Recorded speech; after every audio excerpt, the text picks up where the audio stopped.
in its 11th year, this is GabNet. Talk like you've never heard it before.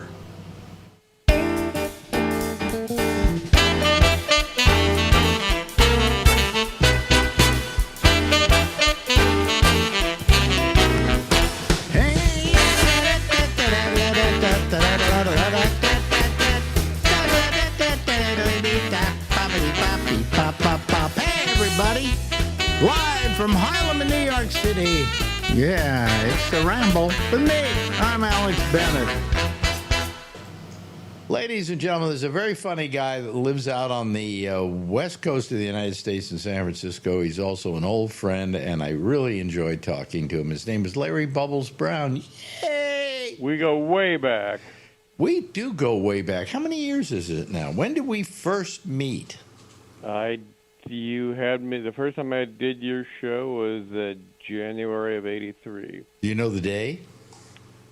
It was a Friday. Yeah. So it would have been, I think it was the 14th.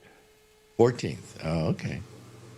And I was so intimidated, I didn't say much, and I felt real bad. And you said, "Don't worry, I'll have you back soon." Mm-hmm.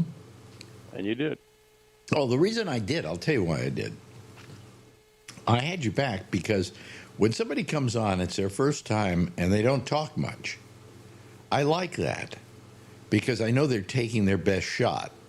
You know, they're not just trying to just talk a lot so they fill time out and show off themselves and so on. And I like that about you. Oh, okay. And I knew there was more to you in just what you said than being that quiet. And so I had you on more and more, and you became more confident. And you still... Yeah, I mean, it was very... I'd never been on radio. The first time it was very intimidating. And, what was intimidating about it? Well, you had the live audience, and you had all these... I think Stephen Pearl was on with me, and... what year was this again? 83. 83. Okay. All right. That was... We were still on the Quake, right? Yeah, on the Sutter Street. Yeah. So, yeah, there was a studio audience, and I'm trying to think. We had Stephen Pearl on that day, you say? Mm-hmm. Who else was there? Do you remember? I just recall me and him, yeah. Oh, really? Okay. Some days it wasn't. I preferred it when I had like 2 or 3 comedians, not when I had a gangbang of like 5 of them. And then they're all sitting there trying to top each other. And yeah, that's horrible. It can get funny, but it also is very hard as a host. You know, as a host of a show, you're really like the ringmaster of a circus. Yeah, and with 5 comics, you lose control. And you got to get all the lions to be on their perches, you know. Yeah. And so you have to. When you're doing a show live, it's very strange how you control these people. And I found I could control everybody with a look. Like, it's your turn now. Yeah. You know. But sometimes we get people in like Warren Thomas and Stephen Pearl and Jeremy Kramer. And the 3 of them were just all trying to top each other. Because it was too much. Just an endless stream of comedy, yeah. You waited your shot, but if you were in that group, you probably wouldn't say anything. No, I'd be way too intimidated by those guys. Yeah, but you're just interesting talking. I mean, I looked at almost 350 of these things.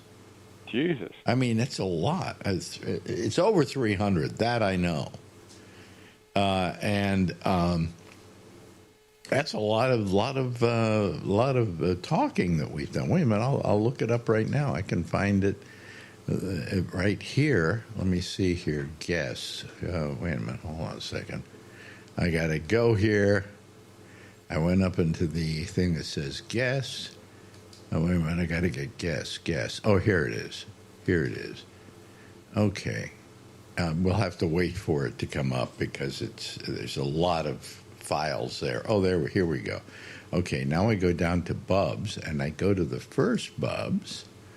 And I go to the, let me see here. Come on. Oh, wow. That's a lot. Hold on. I'll give it to you in a second. I'm working on it. Okay. Are you folks bored out there while Yeah. I'm doing this? Okay, I'm glad you are. Okay, now I go get info. Are you ready for this? Okay. Well, in actual files that I have here, and I find this almost hard to believe, it says 377. Jesus.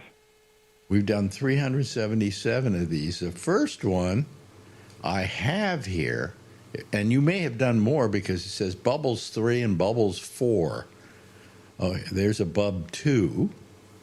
When's that? Is that earlier? 7 and 6? Been doing these since 2016. Right. Yeah. You want to hear what you sounded like when you were? No, I'll probably no. It'd depress me. No, here. Hold on a second. Wait a minute. So it's our good friend Larry Bubbles Brown once again. Hi, Bubs. Hey, thanks for pulling me out of the grave. Yeah. Giving you a I had so second. many comments. People go, "He's still alive." See, now I could have done that. Hold on a We second. were talking Let me just before end we this. started this. Okay. That was you back then. And I could play that today, and most people would think we recorded it this week. Yeah, I just noticed your voice and my voice kind of sound the same. We Yeah, haven't I changed guess. that much. Yeah, I guess. I mean, I keep thinking mine's gotten a little different, but it hasn't really. You know? But, I mean... No, you still have the strong broadcast voice. People, as they get older, usually their voices kind of go up a bit, and they get a little creaky. Yeah, and by the way, you're taking up 4.57 gigabytes on my disk. So Is that a lot? that's a lot, yeah. But it says 377 documents, so I assume we're up to 377. We've got more airtime than Hugh Downs. Yeah, yeah. So, I mean, that amazes me, too. But we've been doing it since 2016. So 9 years. So that's 9 years, and we do 52 a year, I guess. Probably should be more than that. But With no, 9 that would be years, just it'd about 50 before 50. So, then you got to. But see, there's times we didn't do for holidays. right, exactly. So the 377 seems to make sense. Yeah, it Now, does. I didn't think it Jesus. made sense, but wow. Well, we should stop now. I can just run reruns. I can Just repeat 'em. I just run reruns for the rest of my life and not have to even talk to you. Wow. Because, And I've been wasting all my time talking to you. yeah, we've been exhausting ourselves. Anyway, so what's new with Larry Bubbles Brown? You been working? Just a little, yeah. Did a little show, a winery show that I actually book out in Lodi. This is actually a very nice gig. And The wineries seem to like you. wineries are a great place to do comedy. So you get an audience. They actually seem a little more smarter than you do in the clubs. I would imagine it also because they're doing wine, obviously. Yeah, They're a little more mellow because wine is not a booze high, exactly. you know? The alcohol and that alcohol can get people really ugly. Really? They get loud, and then a little more they get violent. So. Oh, wow. Okay. Have you ever had anybody... You and I were never drinkers. Have you ever had a crowd that you were playing to get violent? My first year of comedy, when that day the Niners had won and they were going to the Super Bowl, and the crowd was just out of control. Really? I was at the Punchline. I was been doing comedy a year, and everyone was just yelling and screaming. I ended my set by saying, "Fuck you, people! I hope you lose next week." Oh, boy. I think they wanted to hang me at that point. I just ran out of the building. Now, you were heckled by a very famous person at one point. I was, yeah. Yeah, so you remember, well, you know what I'm talking about. Yeah. So you might want to tell that story because it got me to hate him when you told Really? the story to Okay, me. well, yeah, because he I was- went, what right does somebody have to heckle Larry Bubbles Brown, the most unheckable person in history? But you have to remember the situation. He was so drunk. Okay. He was Well, we won't reveal who it was till the end. Okay. Yeah, okay. Well, Tell it the was story. You were called. It was the Mitchell brothers, wasn't I was it? hired. Mitchell Brothers was opening their little. It was down by the American Music Hall. What was they called? They called the Mitchell Brothers. Yeah, Mitchell brothers, and they had all the fish on the side of the building, Yeah, and yeah. whales and they things had, like that. So they were just opening that. And they had. In fact, when they wanted to close that place down after, one brother killed the other brother, right. I can't remember which brother killed which brother. Do you remember? I think there was Artie Mitchell and John Mitchell, but I don't know which I one think took the bullet. Artie got killed, I think. I'll look it up sometime. And I don't think the brother. I don't think he served little, if any, time. Yeah, right. Well, he killed him because I was kind of privy to that story. I mean, he just had it with him, and he showed up at his house, I think, with a gun. If it was Artie, it was either. I think it was Artie. Anyway, and he was so sick and tired of this guy, going like that. He was just had a drug problem. Okay. Mm-hmm. And the other brother, just to protect himself, shot him, And I mean, he had to live with that for the rest of his life. But the two of them, the Mitchell brothers, were very famous for what we would call high-quality porn, I guess. Mm-hmm. I mean, it was porn, Porn. There were penises in mouths, I mean, that's porn, okay? Not softcore. Well, that was the Mitchell Brothers Cinema. Then they opened the thing with the whales on the building, and that was live performance. So this was a big opening of that, and They were going to have a grand opening. So before they opened, they had a private party for the employees, and I got a call from Tom Sawyer, and he said they wanted some comedians, so he booked me, Milt Abel, and Frank Prinzi to come down and do the show for the employees, which we did, and at one point, I go on, and I'm up there for a few minutes. I just hear some guy, oh, yeah, just the incomprehensible shit. And like you're not funny or... Yeah, get off. And, yeah. And this, to me, to do to Bubbles, if I were there, I'd punch the guy in the face. And I'm not violent, okay? But you don't do this to Bubbles. Bubbles has the most unheckable act in history. Okay, you don't get many hecklers, do you? Hardly ever, no. Yeah, but this time you did, and he was abusive, as you Pretty told. abusive, yeah. Mm-hmm. Maybe he was a mean drunk. Yeah, and he was obviously drunk. Uh-huh. Now tell them who the guy was. It was Hunter Thompson. Well, I think he was living there, or he was definitely staying he was writing something about them, so he was there for weeks or months. So. Yeah, but, I mean, of course, it's wonderful to say you were heckled by Hunter Thompson, but when it happened, you came back to me, told me the story, and you were bothered by it. Yeah, because I remember my father actually liked Hunter Thompson. He thought he was a great writer, and I did too. I was a fan until that happened. Yeah, so that is actually I should. It's kind of a good story now that I think about it. I got heckled by Hunter Thompson. Yeah. Oh, it's a great story. That's why I just brought it up, and it's funny that in 366 episodes, I've never brought it up. No. It's really a part of your history.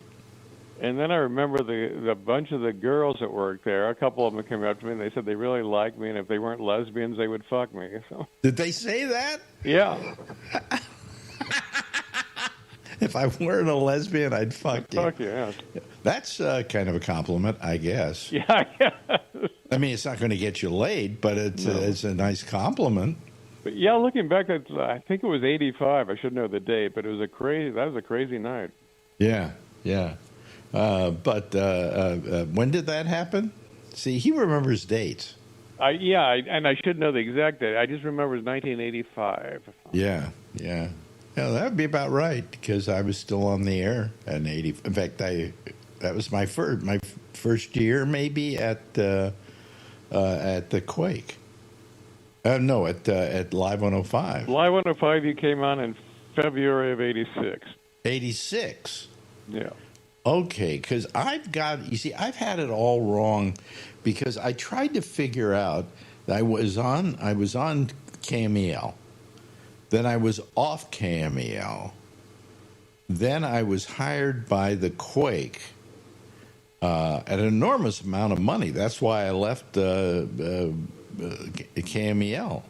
I saw it as a great opportunity, but it turned out it was the station was bought by a bunch of people who didn't know how to handle money, and they sent money back to this guy in Philadelphia if there were any profits coming out of the station or all the money that came to the station, and he spent it ridiculously badly on himself. Okay? Mm-hmm. So now the station is going bankrupt. All right. And it was just a terrible situation. But I originally went over. I think we lasted. How long were we at the? Do you remember at that?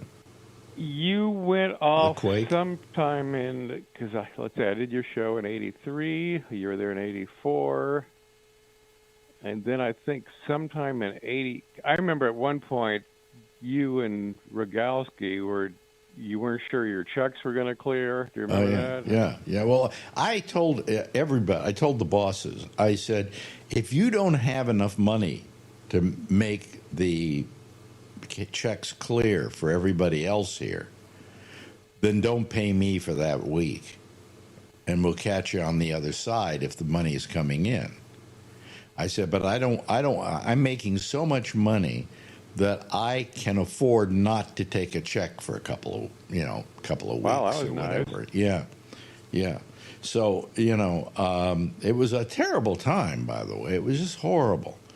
And then finally I went off the air, and they were paying me, not to work, because my contract was still in force, because I had lawyers making sure that it was. And then all of a sudden I got this deal from Live 105. I won't go into it. It's a long, involved deal. But basically it was a kind of a football deal, where one station would take part of the expense and the other one would take care of the other part of the expense. And if I did better than I originally had done at the Quake, they would no longer have to pay me. And the people who at the Quake said, no, we don't like that deal. We just want it, like we do 40%, you do 60. And the first book that came out, I beat my numbers at the Quake, and they had to still keep paying me. So, wow. Yeah, that's that story. And when you came to Live 105, were they paying you as much as the Quake had? Yes. I think the same, if I remember correctly. Maybe a little bit more. I don't know, but the same.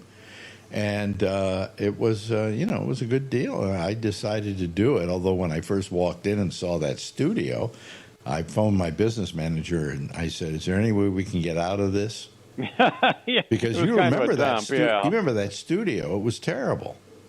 It was just a small little rat's nest. It's in the building that's now owned by Elon Musk. Twitter, yeah. Yeah. And we were on the bottom floor, and it was so bad there were pigeons that roosted in the rafters and then shit on the people below. I remember my program director's office had a real shit problem from pigeons. Did they have parking for you? No. But that would be a problem. I think at that point I was able to park on the street. It was early in the morning, so the street was empty, and the street didn't have like 1 hour parking or anything like that, so I could just park in front of it, and that was fine. But then when we went to the newer Live 105, there was a garage below, and I took out a spot. Yeah, that was great. Yeah, so it was great. It's what I have on my Facebook page. It says I used to be a big shot. Your own parking. That's big when you have your own parking space. Oh, I used to be a big shot. I mean, I was a big shot in San Francisco. You know. Well, how much was Quake paying you back then? Quake was paying me in the end. They were paying me, I believe, somewhere in the neighborhood of $250,000 a year. God, in 1982, three, that's huge. Yeah. Plus, I had a deal. We wanted more than that, and they couldn't come up with it. So my business manager, Gary, came up with a thing. He said, well, you know, Alex does these live reads for you, and you're making extra money off of that, or you're making money off of that because people want Alex to do a live read because I really sold product, you know. Right. In fact, I was the heaviest seller, most successful seller on the air of Vermont teddy bears. And this was at a time when they were advertising with Howard Stern. I still sold more than Howard Stern. So people wanted me to do live reads. It was also because I used to kind of make fun of the product, you know. Right. And I often said, like, the Vermont teddy bear, it's the best way of telling your girlfriend, I'm sorry I had sex with your friend. You know. But anyway, what he did is he made a deal where I got $50 every time I did a live read. And that was good for another $50,000, $60,000 a year. So that was a good move on my business manager's part. So I remember you did I was making for almost $400,000 a year there. There was a mattress place you did live reads for, and yeah, I'm trying to remember now. What was the Brass and Glass or something like that? Yeah, Brass and Glass. Yes, that was the name of it. Odd name for a mattress company. Yeah, yeah. I think it was a bedding company, so the brass came from the beds with the posts and everything like that. Glass and Brass. What was the glass they were selling? Anyway, I sold them. I can't remember what I did to their advertising. I remember what you did to yours. You did the. Yeah, I got fired. I lost Kaiser. So. You lost Kaiser. He was my traffic guy. He would tell you where the traffic was going that morning with a famous saying that he used to use all the time, which was "Park it, whore." You're right. Anyway, you had Kaiser. Well, tell the story. You had Kaiser as an advertiser. Yeah, I do the traffic, and then you give a little ad read at the end. I think Kaiser was one of the sponsors, and you read the little thing at the end, and then you added to that. Their phrase was, "Kaiser, we're different from the ground up," and I added because that's where most of our patients are. Well, wait a minute, but there was a better one. The one that lost the advertiser. By the way, they were a hospital, Kaiser. Okay. Yeah. And it was, you don't remember? Doctor. You're coming up with it. Yeah, that's it. Doctor-assisted suicide. Yeah, you said Kaiser, doctor-assisted suicide. We don't want to advertise anymore with your traffic guy. No, I can. I'll pull it out the next. I have a memo from two Pat McNally's from Kaiser saying, pull all spots immediately with 3 exclamation points. You see, what they didn't know is what I knew when I was doing spots for other people, is that if you make fun of them... Oh, they love that. Yeah, it's good. People will think good of the advertiser. Uh-huh. And why will they think good of the advertiser? Because they've got a sense of humor of course. About themselves. And so they made, it was a big deal, And so when you made fun of them, Kaiser should have gone, good, at least people will remember who we are. That's all that you have to do with advertising is make people remember who you are. They were furious. They were absolutely furious. And I think if Slayton lost me an advertiser, I can't remember which one, for saying something. I'm sure he has. No shock there. But I used to tell the boss, whoever the boss was at the time, don't worry, Pat. Pat McNally was really there most of the time. Don't worry, Pat. There'll be another advertiser coming along who will want to advertise with us. So you lost Kaiser, big deal. You know, Yeah. actually, we didn't lose Kaiser. You were really working for the people who did the traffic. I think of Metro Traffic. Metro yeah. Traffic lost the advertiser, Right. but Pat knew about it, and Yeah, he wasn't happy about it. he wasn't delighted. But it was worth you doing that joke, because I have done that joke over and over again, year after year, when describing certain. And it still applies today. It still applies today. Doctor-assisted suicide. Well, this is maybe number 260. Let's see, that was 66. It was 677, then So this 78, was 79. This is 679 with Larry Bubbles Brown. Thanks, Larry. Thanks, Alex. Bye. Now, in its 11th year, this is GabNet. Talk like you've never heard it before. Reminiscing with Larry about all the sponsors we lost in our time. It was a great. Oh, let me turn this on. Oh, there we go. Oh, wait a minute. That didn't. Oh, come on. Stay on. Okay, there we go. And then it will fade down a little bit and it will look better. There we go. Anyway, hello, everybody. How are you? I'm Alex Bennett, and this is our little get-together on Friday. Boy, it's been a slow week this week. Right now, we have only 2 people waiting to come on. And so you kind of wonder, gee, I really don't know, But anyway, I'm wearing my KML T-shirt. Anyway. That's that. So anyway, let's go to the people we got, and let's see if any other people join us tonight. I don't know why it's been so slow this week. Maybe we're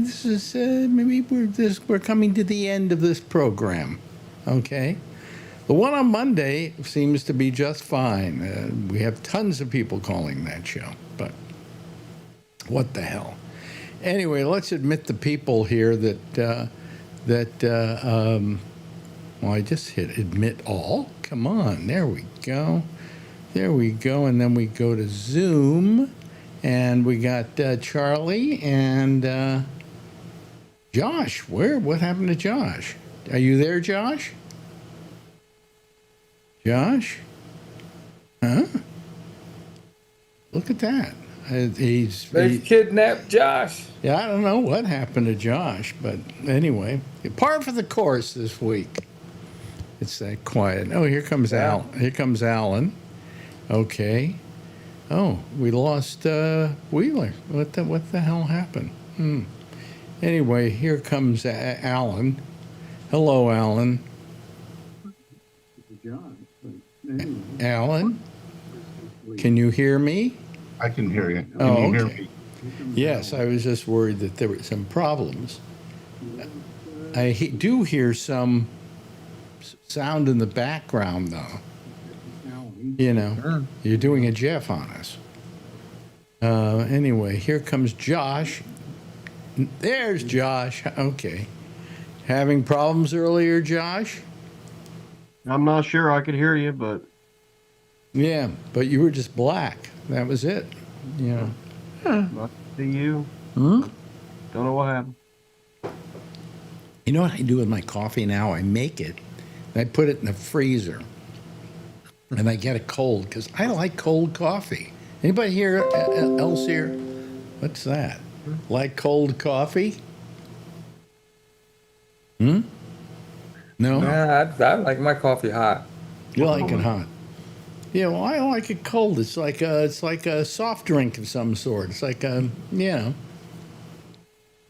But I like it cold, and Marjorie goes, "What? Why do you like it that way?" And it got the reason I was drinking it cold was because I would do a show, and I would make it hot, and I would drink it. And I would have about a half a cup, and I go, "Why throw it out? I'll save it for tomorrow." And I put it in the refrigerator, and then I pull it out. And it was cold, and I went, "I like this. This is really good," So, what the hell? That was our story. Okay. Day-old coffee. Day-old coffee. Well, no, but sometimes 2 or 3 day-old coffee. It doesn't Oh matter. my goodness. Okay. Huh? Okay. Well, what do you mean? Oh, you're acting Each like his own. If that's what you like, that's what you like. it's cold coffee. coffee doesn't really change much when it's sitting in the refrigerator. It just gets cold, that's all. So I don't know if anybody wants to assail me for that, but why don't you try next time? Why don't you take some coffee? Next time you make some coffee, do you finish a whole cup, Charlie? Yeah, my coffee doesn't last long enough to get cold. Okay. Neither does mine. Yeah, I'm not much. I drink a little bit at a time. And then my latest thing, I'm very proud of this. All of a sudden, I got my I got my ice cube maker to work. Well, I don't have any ice cubes in here right now, but I did. And the ice cube maker in the refrigerator now works, so I can make ice cubes. That's kind of cool. Most people use the freezer to make their ice cubes. You kind of walked into that, sorry. My refrigerator has... / freezer, yes. My refrigerator has its own ice cube maker, okay? It does. Don't get sassy with me. Hello, Jeff. Hello.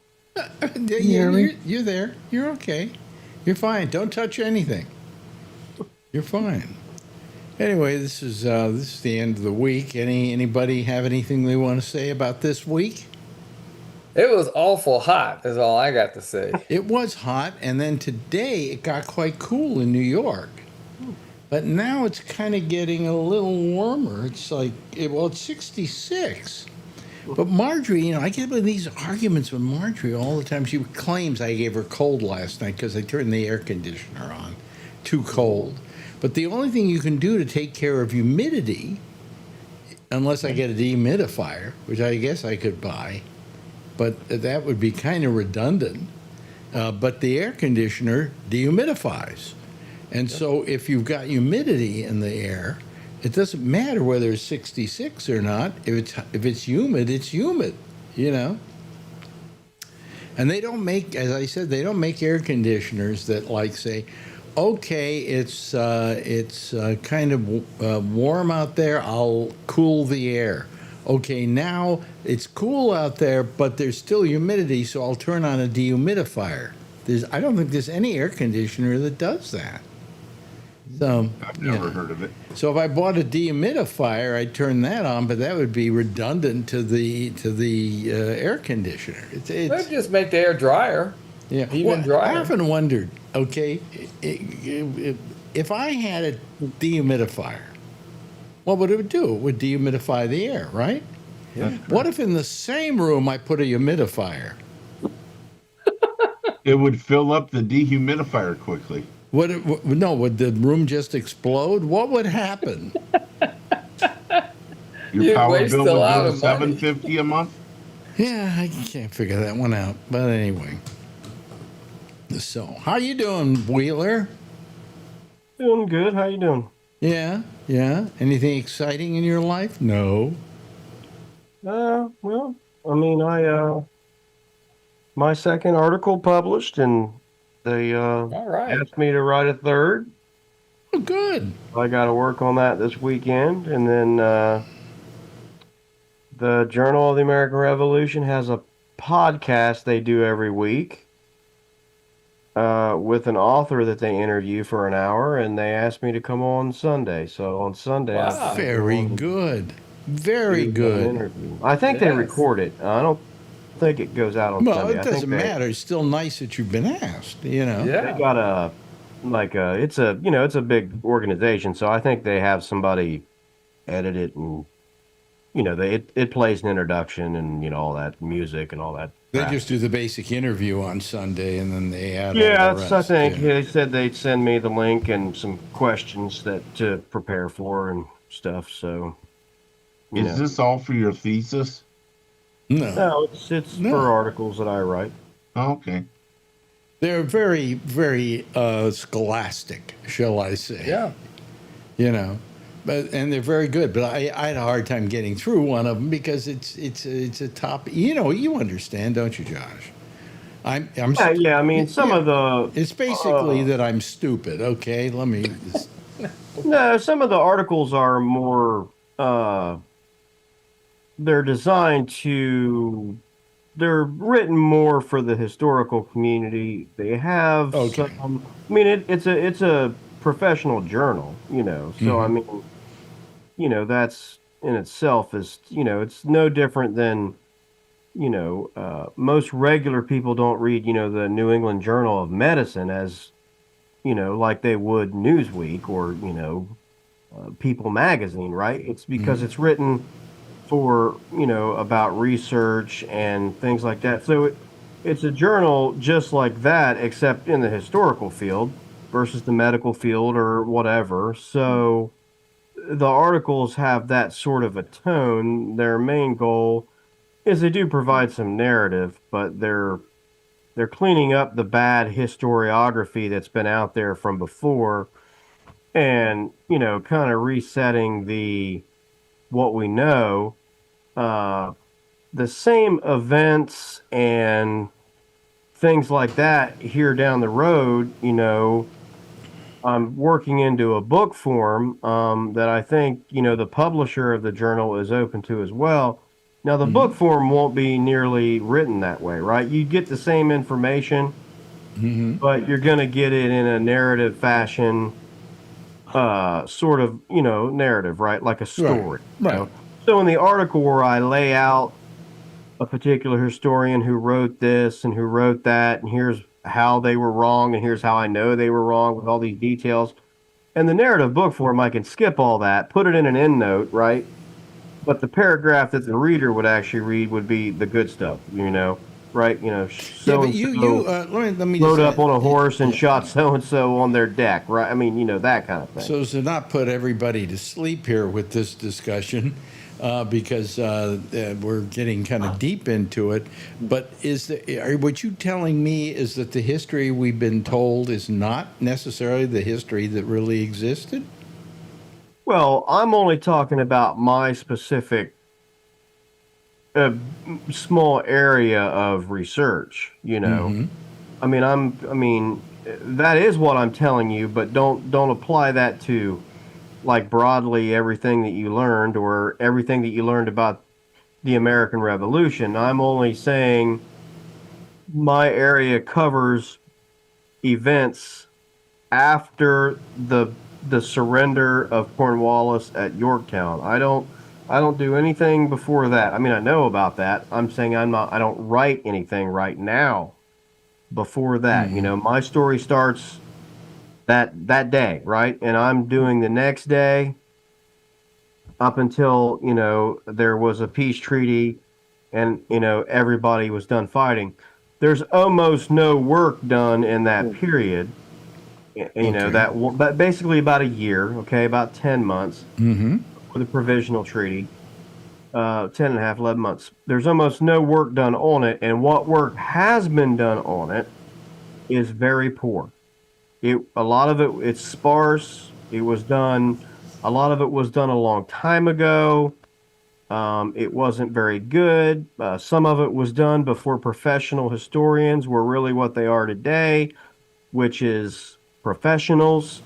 It was just people writing hearsay, this, that, and the other. And then some people who write today even came along and they found that information. And because that part of their bigger book was about this much, they didn't really check it out. Right. Because they wrote this much about all that up to Yorktown, and then they threw in some tidbits at the end about afterwards, and they didn't really check it out. So it was harming the historiography of Yeah, but how? And let me just ask you this quickly, and then I'm going to get on to other stuff. But how do you, as a historian, okay, I guess you consider yourself a historian or a writer about history, how do you ferret out what really is true? I mean, that happened, 300 years ago, something like that? 250 years ago? It's not done much differently than investigative journalism, or similar, Yeah, but there's nobody to interview. fields. There's nobody to interview. No, there doesn't have to be anybody to interview. You still have there is. I mean, you have their words and their writings. So letters, Well, journals, there's the old newspaper saying, though. articles. There's the old saying. You might disagree with it. History belongs to the victor. Yeah, I mean, I've gone over before. I don't think that's right, but the point is, if you witnessed an event and Charlie witnessed an event, the same event, okay? You both witnessed the same event, and neither one of you know each other. Okay. And there's no way that the two of you got together and worked out your story. Okay. And you went home and you wrote a letter to your brother or your mother, and you said, "This is what I saw," blah, blah, blah, blah, blah. Can I have the Ken Charlie went Burns? home and wrote a letter. I probably should have the Ken Burns music in back of Yeah, me, right? Yes. And Charlie went home and wrote the same letter, and he wrote down virtually the same exact things. And then I go to a primary source, another primary source. So in that, I go to the papers of Nathaniel Green, and he writes to his boss, Washington, what happened. And what he writes matched what you wrote and what Charlie wrote. And the three of you have never spoken to each other. You've never met. You have no reason to lie about it. You didn't get together and work out your story. And I can come across other evidence that supports it. I can find a pension application for a soldier who fought in the battle, who says that he fought in the battle on the same day, and that his brother, who you two mentioned in your letter, died, and blah, blah, blah. I'm just saying, if you take all these pieces of the puzzle and you put them together, and there's really no possible way that any of you could be lying, and it matches the evidence in a courtroom, it's not much different than that. We prove it beyond reasonable doubt, right? Which is all we can ever do. I mean, you and I, we were not sitting there in a lawn chair watching it unfold, but if I can prove to you beyond a reasonable doubt that that's what happened, until God comes down from the heaven and says otherwise, that's what happened. Okay. You know, So it's kind of forensic. Anyway. I mean, it's very, it's step by step. I mean, but my point is, my work is that a lot of what got written down out there over, the last 2 centuries, some by pretty reputable people, some by not so reputable people, a lot of what got done didn't do all those steps. Or at sometimes didn't hardly do any of them, because the area being covered was an era that people didn't particularly care about. Okay. At least at the time. So. Anyway, let's get on to some other stuff. Today it was announced, and I don't know how many. I don't even see it on Drudge. I'm trying to see if he has a story here. But guess what decided to close its doors? The Corporation for Public Broadcasting. Wow. Wow. I heard all about that. Yeah. Yeah. They are closing their doors. They that doesn't mean the PBS goes out of business, or, we don't do many Ken Burns documentaries, but you won't ever see that extra little thing at the end. And the Corporation of Public Broadcasting, who had a lot of money to put into PBS and a lot of their programming. And they got the money primarily from the government, who has now decided to not give them a lot of money. So they decided they had to close down. So what happens from here, we have no idea.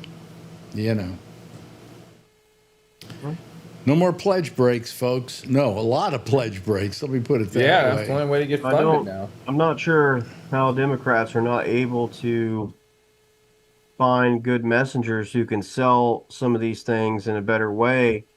That, really what this is just, it's government censorship. I mean, I understand the government paid for it, so they theoretically have some right to content, but let's remind everybody that this is America, and I thought that as conservatives, we were supposed to believe that the government didn't belong in the business of censorship, Right. I mean, I was reading a story today about the unemployment rate Yep. in the state of Ohio is skyrocketing since Trump took office. 50,000 people alone in the month of July in Ohio filed for unemployment. I'm finally coming off of unemployment, so I understand the difficulty. But anyway, unemployment is going up badly, and employers have been dealing with, apparently, and I believe this, a lot of people who do not show up for their job interviews. Okay, they just don't show up. So there is a lawmaker, a Republican lawmaker in the state of Ohio, who wants to create a database where employers can go in and put your name in there when you don't show up for your job interview. And I don't understand how Democrats can't go out and say this is another problem in the business community that they want government to come in and fix. This is a private matter between businesses and people. They want to create a government database to put your name in it on whether or not you showed up for job interviews. Okay? I mean, to me, why can't Democrats get people to understand, here the Republicans go again, trying to use government to fix something that business is complaining about or that people are complaining about. They literally want a government database with your name in it on whether or not you go to job interviews. That is between businesses and people. If the market demands that people show up for job interviews, maybe these jobs need to pay a little bit more or whatever. That's between business and the people for the job interviews. The government should have nothing to do with that. Okay? I mean, now we may disagree on some of that or whatever, but I'm just saying, messaging wise, it took me 9 seconds or less to think of how I would go about fighting that in the state of Ohio if I were a Democrat, and instead they're all, oh, this is going to hurt workers and blah, blah. You don't need to say any of that. No one. Look, the Democrats are useless. Yes. Okay, they're absolutely useless. Now, I'm not a Republican. I'm not saying this because I'm a Republican. I'm saying this because I'm a Democrat, and I am just aggrieved that the people who I call my folks, the Democrats, don't do crap. Okay? All they do is sit around and moan, and Schumer gets up there with his glasses down like this, looking at his little prepared statement, and he just reads it, and he feels he's done his job. Well, no, he hasn't done his job because he hasn't affected change. Cory Booker's better at that than Schumer is. I'm just saying, I mean, they should be running around saying, here in Ohio, that they are trying to stick the government's nose into private industries interviewing of grown people. And whether or not, if they don't ship. Now, if the businesses want to get together in some business roundtable or some, whatever chamber of commerce type thing and create a database, fine. Okay, that's not against the law for my business to talk to your business, to talk to Charlie's business, and we all go in. That's fine, right? I don't know if I would want to do it. I'm just saying that's fine. But why should the government have this registry? Why should they create it? Why should they pay for it? Well, I mean, I could go on all day in a debate against some sorry Republican about this, but every Democrat will just run around and talk about how this will just hurt, the people's feelings, and it'll make them, cause emotion. I heard, emotional distress, and I mean, they got to do it in such a sissy, whine-ass way that people will just roll their eyes and miss the entire point. Which here the Republicans go again. The new Republican Party in the last, decade wants government involved in everything. They don't want government to fix everything, but they want government to control everything. Every aspect of your life, they want the government to control. And the latest thing now is whether or not you show up for your job interviews. I mean, how hard is it to sell that message? That's the message they should be on, is that the Republicans don't want to take over the government. They want to take over your lives using the government. Narrow it down into a sentence like that and just keep saying it over and over and over again. Yeah, but until people puke. you know something? Nobody's listening to you. No. Okay, nobody's listening to you. The trouble is that the Democrats have lost all the ideas of how to do things. I mean, the only one that I think has done anything extraordinary recently is Mondami here in New York. I mean, at least he's causing people to question the politics of how we've been doing things all along. You know, and I'm waiting for him to. I hope he becomes mayor. You know, I don't know. You agree with that, do you, Jeff? Yes, You do agree with it. I do. Oh, okay. I do. All right. All right. Anybody disagree with Mondami and the way he's doing his, his politicking? Because they're trying to just nail him like crazy. Anti-Semitic. How can if I never could figure out? I was asking a guest we have here tonight who calls the Monday show about the fact that how can Mondami possibly be anti-Semitic? He is Semitic. Yeah. People are going, what? He's Semitic? How's he Semitic? He's Islamic, isn't he? Yes, they're Semitic. Semitic is a tribe, okay? Semitic are people. Jews are Semitic. Islam is Semitic. Palestinians are Semitic. So I just don't understand it why they try to put that label on him. No, he's not. And if in fact he hates Jews, lately he has some good reasons to. I mean, look at what I'll tell you, the biggest creator of anti-Semitics in this world is Netanyahu. Yep.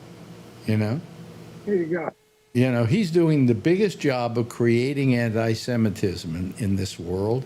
And as certainly, when you talk about all those kids growing up in Gaza, do you think they're going to grow up loving Israel or loving Jews? And then you say, well, they don't like Jews. Well, they have every reason not to like Jews. They're out there, the trucks come with the food, and they're all jumping over each other to try and grab what little grains of food they can lay their hands on. I mean, it's pathetic.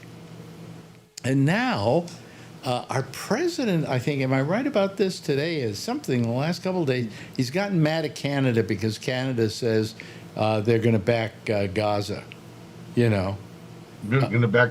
They're going to recognize the country of Palestine. The Palestinian state. Yeah. Right. Yeah, that's Yep. it. And Trump says, I'm going to throw more of a tariff on you. You can't do that.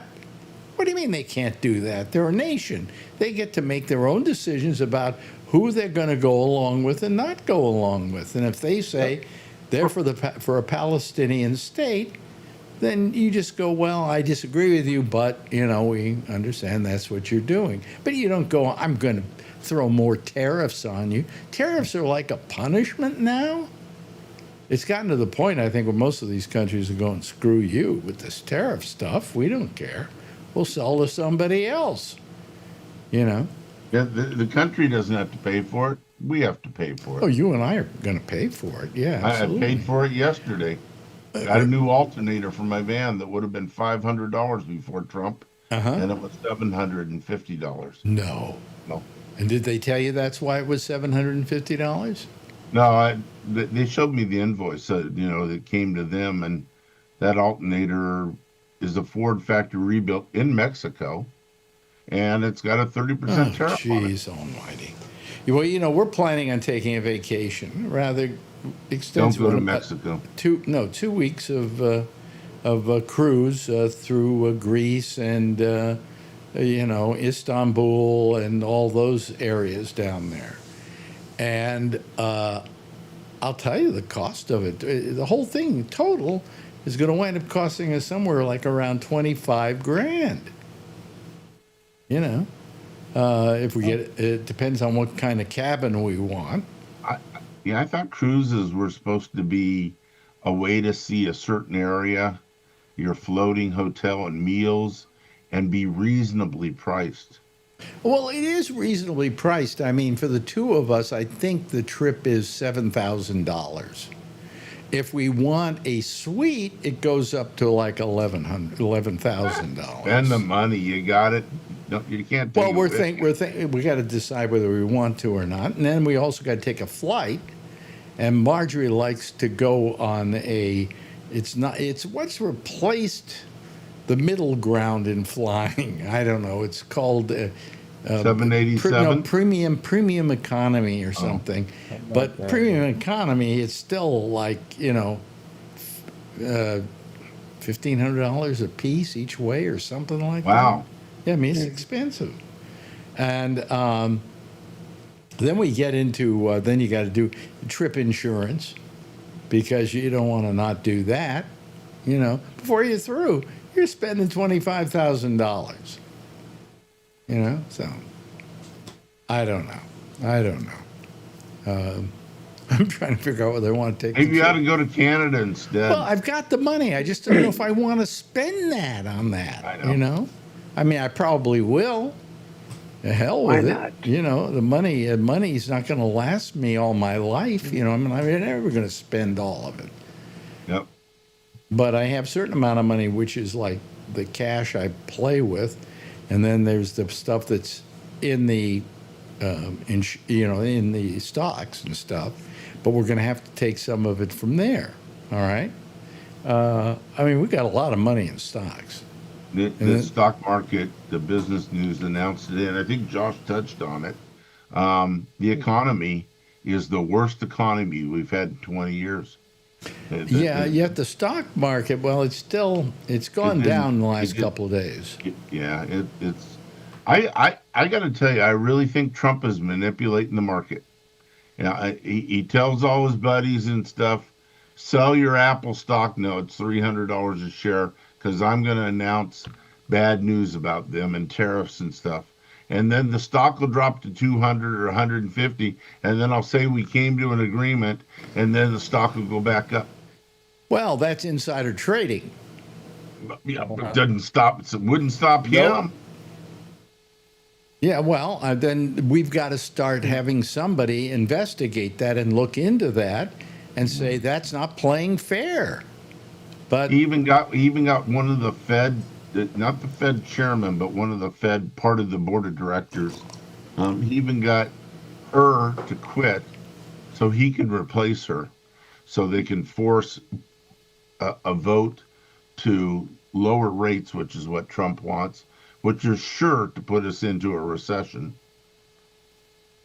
But Do you see a Democrat stepping up and saying, this is not fair, we shouldn't do this, economics, it all goes back to Josh.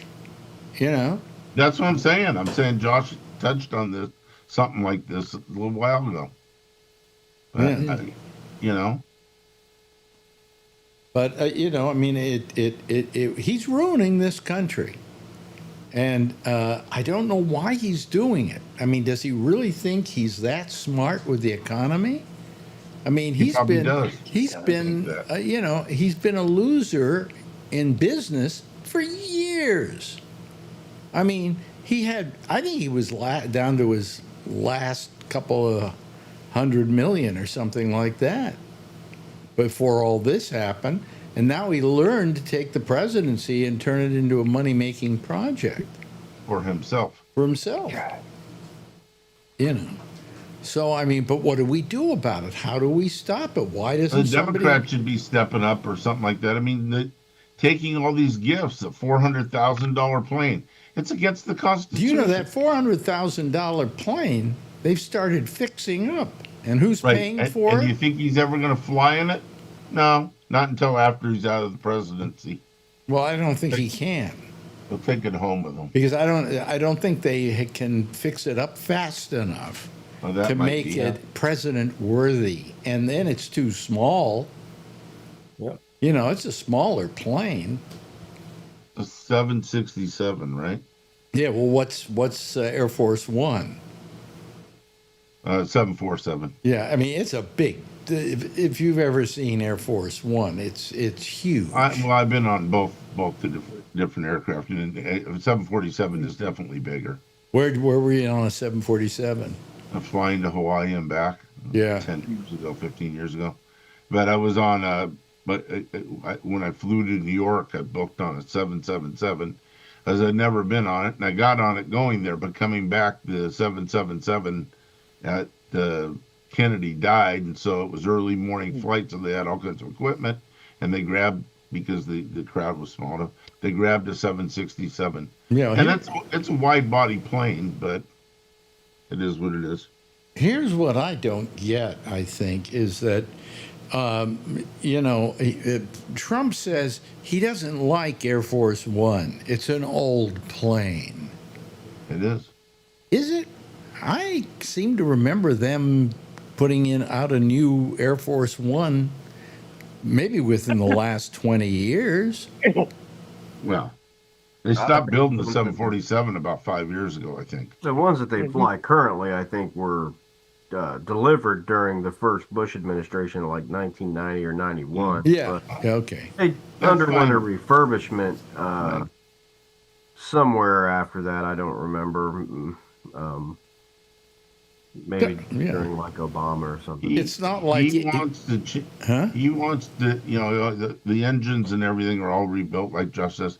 The newest thing, and I don't know if this is true or not. I heard it on MSNBC the other day. He wants the fan blades of the engine to be painted gold. Where did you hear that? On MSNBC a couple of days ago. Well, yeah. Yeah, it wouldn't surprise me. It wouldn't surprise me. And these things are balanced. They spin very fast, so you could never inlay gold. I guess you could. You could use gold paint, I guess, couldn't you? I guess, but I mean, but having the color of the blades that they do is done that way on purpose. They don't change the color because it tells ground crew that the engine's spooling up or spooling down, and until it gets down to below a certain thing, it can still suck you into it. So they got those big circles on the ground, half circles where the engines spool up or spool down, whatever they're going, and to stay out of that area, it's a safety margin. Would painting them gold be any probably not a problem? It sounds so silly. Well, I know it sounds silly, but look at what he's done to the Oval Office, for crying out loud. I mean, it looks like. Oh, what does it look like? It looks like somebody's bad idea of how to decorate, okay? It's horrible. It's just pathetic. And that is a very important part of our lives. It's the seat of office in this country. Yeah. And there should be rules about just what you can do with that room before you're going out of bounds. And that would be way out of bounds that he's gone. Would you not agree? You could let Elon Musk, the richest man in the world, go in there in a T-shirt. Yeah, Josh, there are no rules about the Oval Office, are there? Or if they are, they've been vacated by him. Nothing written or whatever I'm aware of. I mean, they all get like a appropriated, budget for improvements and. At what point? At what point did we have the Oval Office? For a while there, it was not an Oval Office; it was just an office, right? Well, they didn't really build all that on and start using it until later, and then part of it was there and wasn't used just for that. But I think maybe Franklin Roosevelt, might have been the first full-time president to use the office. I think maybe I could be wrong, but and now he wants remember that. He wants to put a ballroom in the White House.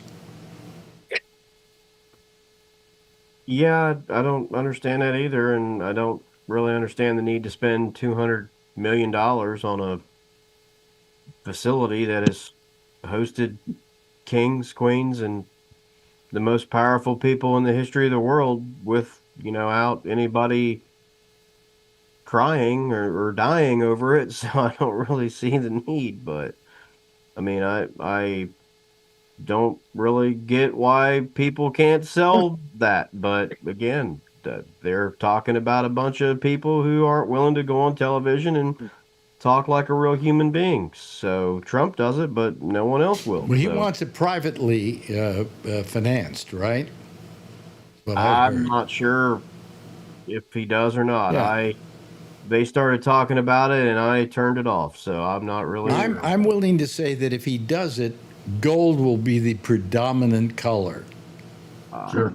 Probably, yeah. You were right, Josh. I mean, not that I disagree, but I Googled the Air Force One, current Air Force One, 35 years old, and it was put out in 1990.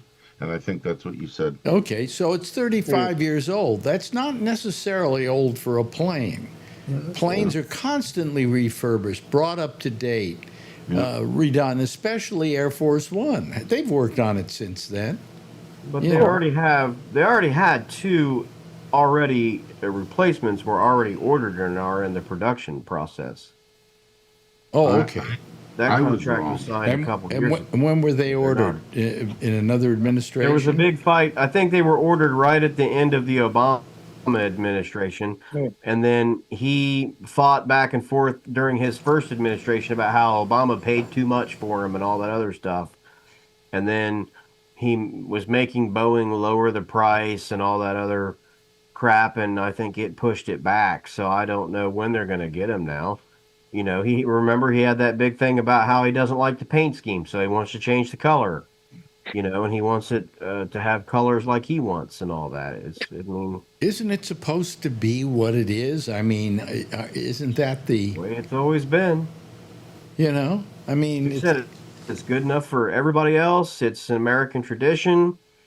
I could go on and on and on, but they cannot find a single Democrat who can go on television and act like a man. So, and talk him down and talk the way that he would talk. They're not going to find anybody. And apparently they've talked themselves into the last couple of days over they'll try Kamala Harris again. So good luck with that. I mean, the only thing that I've seen the Democratic Party do in the last 2 days is come back around to think that it would be a good idea for Kamala Harris to run for president again and get all bent out of shape because a good-looking white girl modeled in a fucking jeans commercial or something. Yes. So good luck. That's exactly how he got elected the first time, and keep that shit up. That's exactly how he'll get elected the third time when he runs, and everybody will look the other way. Yeah. You don't think Kamala Harris is a good idea, do you? No. I mean, I get the 107 days thing and all that. I get all of it. I didn't think it was a good idea the first time. I came on here and said, I don't know, maybe I'm wrong because of all this polling. It all turned out to be absolute trash. It turns out I was right. My instinct was correct. The things that I would hear people say around workplaces and things actually showed up on voting day. Mm-hmm. And she didn't win one single swing state. So, I mean, I'm not going to run her down. I'm just saying that's not who they should run. Do you think if she had more time? No. No. You don't think she was a good candidate? No. Okay. Her numbers were going the wrong direction. Well, it got off, I thought, to a pretty good start. The convention was good. It was all positive. And then all of a sudden, where did it go wrong? At what point did it suddenly start going south? It goes wrong with the stuff that I'm saying. They don't have an answer for some of this stuff. They are not willing to talk the way that he talks.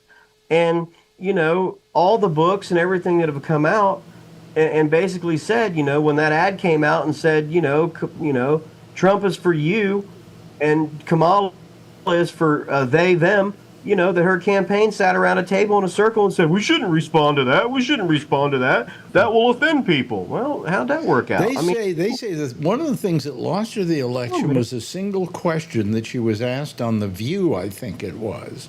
And that question was there anything in the Biden administration you think was wrong?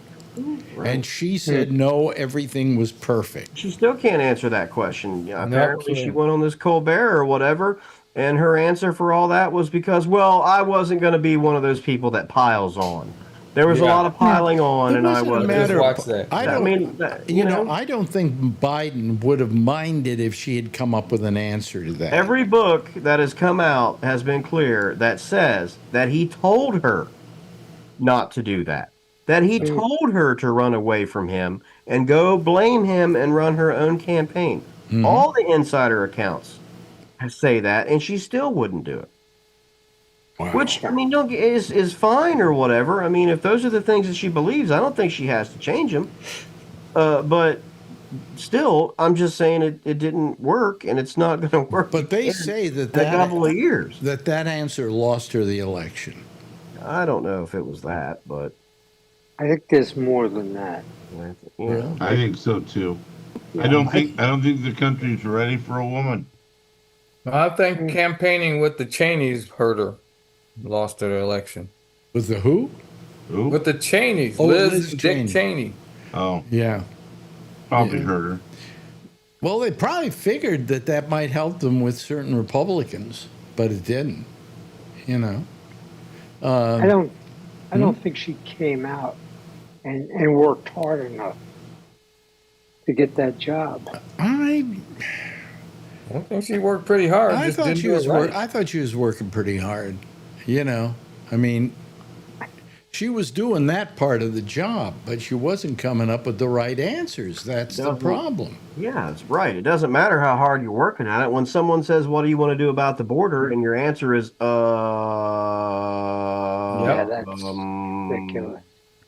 Yeah, Brian, I don't want to be one of those people who piles on." Yeah. Kevin. There just, you go. You know. Yeah, Kevin just joined us. He's in a hotel somewhere. I bet it's in Oregon. Yep. Yep. Do you tell by the twisted window or the light? No, I can tell by what I know he's been doing lately in trying to buy a home somewhere up there. Right. And how you doing on your mission to get yourself a house? Nothing? Cody had about 8 or 9 or 10 today. Oh, really? You got to be exhausted. Yep, pretty toasted. Got another 4 to go to tomorrow, and then heading back. Yeah. Do you ever look at them and go, why am I wasting my time? Yeah, about half of them today were like that. Yeah. Yeah. But there was a couple of really good ones too. So Oh, really?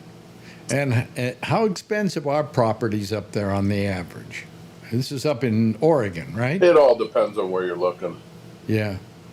Yeah, it's cheaper in California Oh, of course it's cheaper than California. by a long shot. Especially if you're out in the country. I think probably it's even cheaper, right? Yeah, the taxes are less. The registrations for your car and insurance and stuff like that's pretty less. Although you can find some pretty pricey places and high taxes in certain areas. But You know, we my look at that idea. part first and then kind of avoid. Well, them. they don't have sales tax there, right? Correct, but they get you back. They Property, get you but- with property taxes. Yeah. Yeah. Now, if you're in a county, you're less property taxes, less restrictions on building and stuff you want to do. But if you're in the city, you get pretty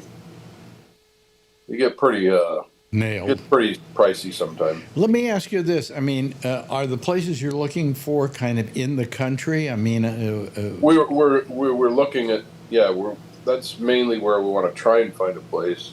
But the main thing I want is a shop, and the ones in town or in the city areas don't necessarily have shops, or I have to build it myself, or you pay more for it. But we found a couple today that were pretty decent. And we found one that had to be totally leveled too. So because I would love to be out in the country if I got a home. You yeah, know? the first one we saw today, I totally fell in love with. It was like a tree house out in the woods, view of the valley, Wow. big shop. Had enough room to, When you talk about a shop, what are you talking about? What are you looking for as a shop? a shop to work on my truck and my cars. Okay. Something that'll get me a lift. I got to put a lift up. I got to have like a 16-foot ceiling or more. If you get a big enough or 5 property, cars you can in. have your own gun range too. Yeah, you could do that in one place we saw. Wow. That was 5 acres. It was beautiful. Well, Yeah. that'd be wonderful. I think, I mean, if I were to buy a house today, I would want to buy a house up in the country. In fact, I Yeah. always wanted to have a place on top of a hill somewhere where it had one road going up to it, and then I had every electronic piece of equipment I wanted in that place, Pretty much the way this place could be. So it's kind of nice, but it was a little high on our budget side. So we're just trying to figure out if we can do it or not. Yeah. And we're going back to one that we really liked the last time we were up here. We're going back there tomorrow to do some measuring. See Now, if you don't plan on getting rid of your house in California? Or do you? we've been bouncing that back and forth. Because you Probably would, get rid of it. yeah, because then you would have the money to do stuff with, for this thing. Yeah. Yeah. Plus having a renter. Now, are you wanting to move to Oregon because you discovered it when your daughter went to school there, or have you been looking up No, there I've forever? been coming up here for years. We used to camp in the Cascades all the time. Wow. Yeah, Tina and I always wanted to have a bed and breakfast on the coast of Oregon or the coast somewhere, but that isn't going to pan out. So. Yeah. You have a house up there, right, Alan? You have I have an property? apartment building right outside Portland, and I owned some condos in McMinnville, Portland, which is south and west. McMinnville's nice. That's out where the museum is, the air museum. The Spruce. Yeah, I've gone to. Now, are you the only owner of these buildings, or are you in on them with other people? Alan? Oh, me. I'm sorry. I think you were talking with Kevin. I have two other partners. My mother, and I'll inherit her part, and a business partner where my mother and this guy owned a real estate company, a fairly good sized one here in Fremont. Mm-hmm. And do you do rent on those places? I mean, are they rented out? Yeah, it's better if you can rent apartments and let them sit all vacant. I know that's not what you meant, but what do you mean let them sit all vacant? I'm renting them. They're rental income property. Oh, okay. Fine. An apartment building. Yeah. No, I wasn't being facetious with you. I know. I was asking you. Do you rent? Yeah, we try and keep them rented all the time. Because that's how you make do you more manage money. to do that though? Marjorie, rented her apartment out, and it was always a continual problem. When somebody decided to leave, she had to then get the whole place painted and fixed up, and plumbing might have needed to be changed because it had gotten worn out. And it was just always a pain in the ass. That's why she's getting rid of it, and it's a pain in the ass to get rid of it. We have a property management company that's based in Portland, Oregon, that manages it. They have an on-site manager that lives there. I'm not sure what the number of units is that requires it in Oregon and California.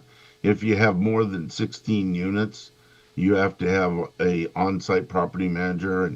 But up there, this is considerably more than 16 units. These buildings, so wow.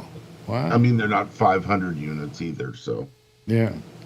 But I make a good income when most of the units are rented, And when they're not rented, well, I don't think we've ever had more than 4 or 5 vacant at one time. We take care of the tenants. We're not gouging. It's a nice building. It's well kept up. You know. And how many units? I'm going to say probably close to 200. I don't really know the exact number. 200 units? 200 and 225, something like that. Wow. We have a floor dedicated to seniors, and they require us to keep their rent at a certain rent.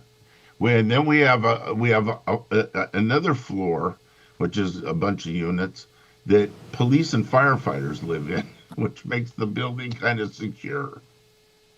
You have that many units in that building? Yeah. Whereabouts is it? What part of Portland? It's in West Portland. What do they call it? Southwest, I guess. Oh, okay. Yeah. So. Do you ever it's go? Not far. It's not far from the Willamette River. Yeah. That runs through the middle Towards of Oregon town. City. Do you ever go up there, or do you just Yeah, it's a good tax write-off, and it gives me a vacation. I used to go up there every 4 or 5 years. Now I go up there less because I don't travel as much. How 'Cause long of have you COVID and all owned that. this apartment, these apartment houses, or what was there Well, one or? we've owned since I bought the house that I live in. I bought it when I was 19, and I just refinanced so I could buy rentals and more. And we found McMinnville, Oregon, and we were buying duplexes up there for rentals, and they were making good money. And then we decided this a couple apartment buildings became available, and they needed some work, but we had lenders that would lend us the money to Oh, get the work done to get them up to snuff. And well, and I don't know, probably 15, 18 years we've had this building now. We've liquidated all the rest of our uh, properties in Oregon. Oh, And okay. But well, my mother and the other business partner and stuff, my mother's 93, he's 89, so I'm the youngster. I'm the only one that can really go up there much, but it's been a while since I've been up wow, there. your mother's 93. Yep. I'm sorry, she'll be 93 in September. Okay, you're very lucky, all the way around, On the wall. and to have a Yeah, mother yeah. that can help you with that sort of stuff. Yeah, she's got, well, I don't think she has her broker's license anymore, but she was in real estate for a long time, Wow. for like 35 years or Yeah. so. My father was in real estate. He was a broker, and I mean, I certainly don't live like the money that people think or want to think I have. Or, I mean, I'm like you, Alex. I got a good amount of cash sitting on the sideline in stocks and mutual funds and investments, but I just don't. I've traveled so much in my life. I'm tired of traveling. Living in the San Francisco Bay Area, I can do just about anything I want. I can go to a five, well, they're not 5-time, and have a 4-star Michelin restaurant or whatever, 3-star, whatever. I can go boating. I yeah, can well, go, I'll tell you, Marjorie. it's like where you live. Yeah, Marjorie, wants to do a trip, wants to do a cruise, wants to go somewhere like that. Quite frankly, I don't care either way about it. It's just as easy for me to sit at home, but because I've had a lot of adventures in my lifetime, and I don't know if I need any more adventures. But here goes another one, so that'll be nice.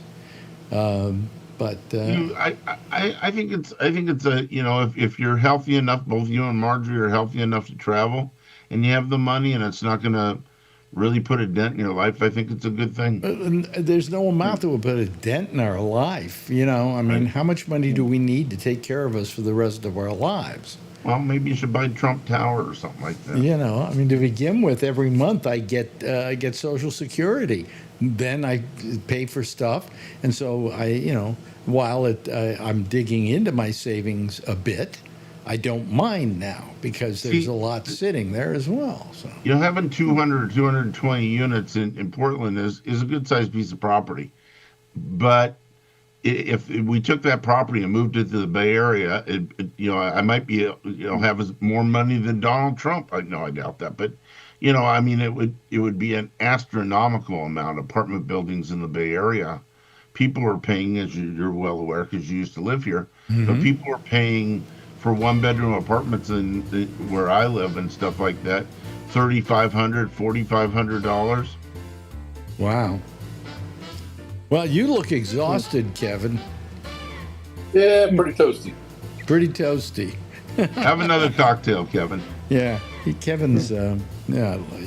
I wish you a lot of luck. You have more to do tomorrow. And Yep. how long does it take you to drive up there? 10 hours, maybe? Yeah, but we've been doing a halfway mark. We go just south of Reading and then drive up. Yeah. If I really want to, I'll drive the 10 hours. I don't care, but Yeah. it's much easier to do it. We've kind of got a halfway point. He's a Before we- former truck driver. He knows how to deal with it. Anyway, it's time to go. Charlie, good having you here as always. And Alan, thank you for the real estate lesson. Josh Wheeler, thank you for the history lesson. Yeah. Jeffrey Stein, thank you for being here. And as I said, Kevin, thank you as well. Everybody, give a big wave goodbye.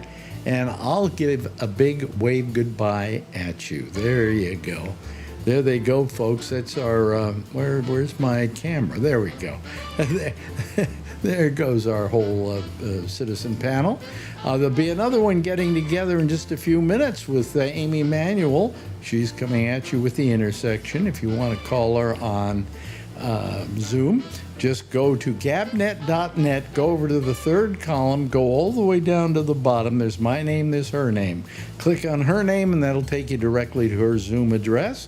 In the meantime, I'm going away until Monday when we will do the pop-up show, and then we'll be back again here on next Wednesday, same time, same station in life. In the meantime, as always, if you see her, of course, tell her I love her. Have a nice weekend, everybody.